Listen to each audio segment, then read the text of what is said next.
प्रश्न नंबर 5 आपका कह रहा है कि 8 सेंटीमीटर लंबा एक रेखाखंड ए बी खींचिए। ए को केंद्र मानकर 4 सेंटीमीटर त्रिज्या का तथा एक वृत्त तथा बी को केंद्र मानकर 3 सेंटीमीटर त्रिज्या का एक अन्य वृत्त खींचिए। प्रत्येक वृत्त पर दूसरे वृत्त के केंद्र से स्पर्श रेखाओं की रचना कीजिए। तो बच्चों, जैसा कि प्रश्न में कह रहा है, हम चलते हैं प्रश्न पर चर्चा करते हैं। सबसे पहले बच्चों ध्यान रहे, ज्ञात है में हम लिखेंगे जो प्रश्न में जैसा कह रहा है कि 8 सेंटीमीटर लंबा एक ए बी रेखाखंड दे रहा है और साथ में एक दे रहा है 4 सेंटीमीटर त्रिज्या का एक वृत्त जिसका केंद्र बच्चों वो दे रहा है ए और 3 सेंटीमीटर त्रिज्या का एक दूसरा वृत्त जिसका केंद्र वो कह रहा है, जिसका केंद्र बी है। बच्चों इसके बाद जैसा कि मालूम होना चाहिए, हम लिखते हैं रचना करनी है।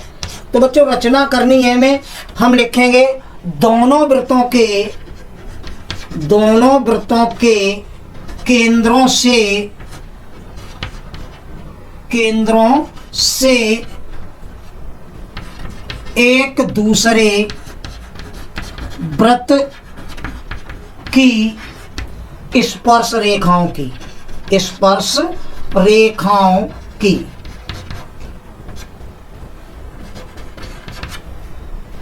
और उसके बाद बच्चों रचना वही पुराना तरीका। तो बच्चों स्टार्ट करते हैं रचना बनाना। रचना बनाने के लिए हम स्टार्ट करते हैं कि हम सबसे पहले कोई ए बी जो है वो हम 8 सेंटीमीटर त्रिज्या 8 सेंटीमीटर लंबा एक ए बी रेखाखंड खींच लेंगे। प्रश्न के अनुसार वो कह रहा है कि एक जो 4 सेंटीमीटर त्रिज्या का वृत्त है उसका केंद्र O है और 3 सेंटीमीटर त्रिज्या का जो वृत्त है उसका केंद्र B है। तो बच्चों 4 सेंटीमीटर त्रिज्या लेकर हम ए को केंद्र मानकर 4 सेंटीमीटर त्रिज्या लेकर एक वृत्त खींचेंगे। तो वो वृत्त हमारा मान लीजिए ये है जिसकी त्रिज्या हमारी 4 सेंटीमीटर है। बच्चों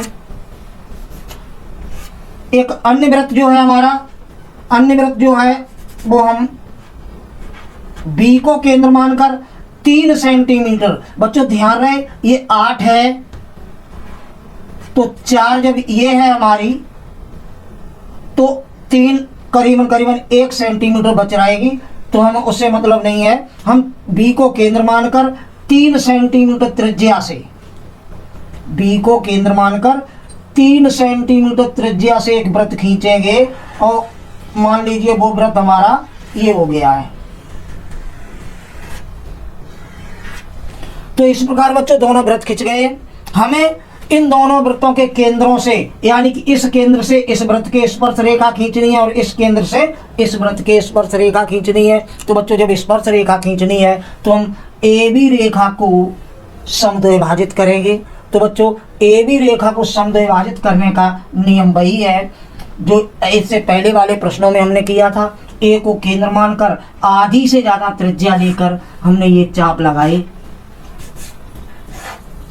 बच्चों उसी त्रिज्या से बी को केंद्र मानकर हम ये चाप लगाएंगे तो ये चाप एक दूसरे को जहां भी काटेंगे बच्चों वो हमारा ये हमारा एम बिंदु हो जाएगा जो ए बी रेखा का समद्विभाजक है। उसके बाद एम को केंद्र मानकर ए एम या एम बी के बराबर त्रिज्या लेकर हम वृत्त खींचेंगे। तो ये जो वृत्त खींचेंगे ये हमारा ए बी रेखा के दोनों सिरों को स्पर्श करता हुआ जाएगा।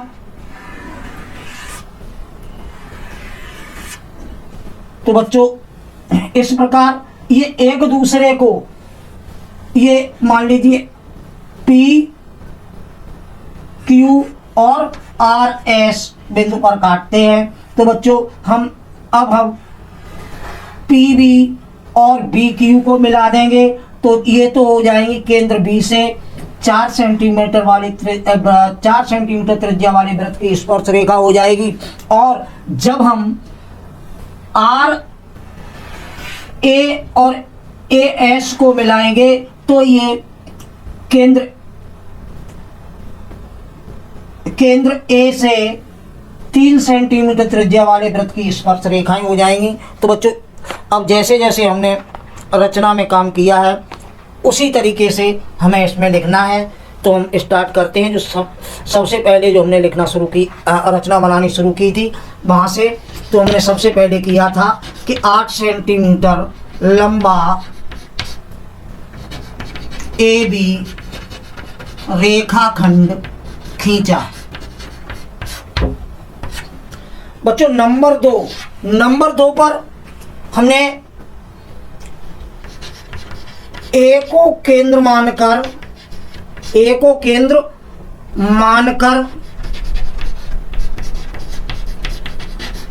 4 सेंटीमीटर त्रिज्या से और बी को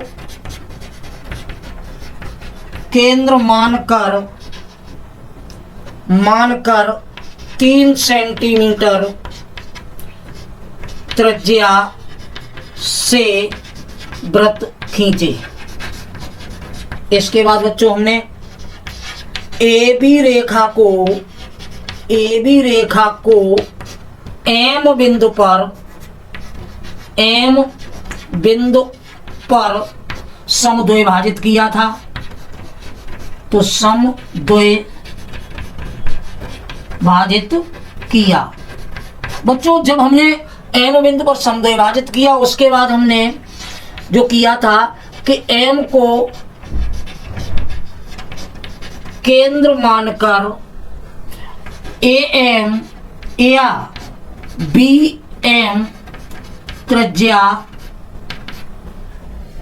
से वृत्त खींचा जो 4 सेंटीमीटर त्रिज्या वाले वृत्त को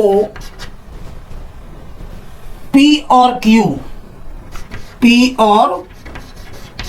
Q तथा 3 सेंटीमीटर त्रिज्या वाले वृत्त को R और S, बच्चों ये S रहा आपका, R और